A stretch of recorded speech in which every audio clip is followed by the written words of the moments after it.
You can't build if you can't move. Let's master navigation. To build in 3D, you've got to move smoothly. Hold the middle mouse button to orbit around your scene. Scroll to zoom and hold Shift plus middle mouse to pan. Got a numpad? Use 1 for front, 3 for right, and 7 for top view. Add Control to flip each one for back, left, and bottom views. Press 5 on the numpad to toggle between perspective and orthographic view. Orthographic helps with precision modeling. Need focus? Select any object and hit numpad to frame it instantly.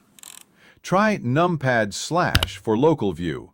Isolate one object, then press it again to return. You can also use the viewport gizmo on the top right. Drag the sphere or click axes to change view.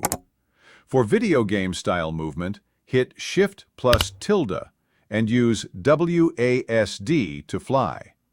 Finally, to make zooming feel natural, go to Edit, Preferences, Navigation, and enable Zoom to Mouse Position.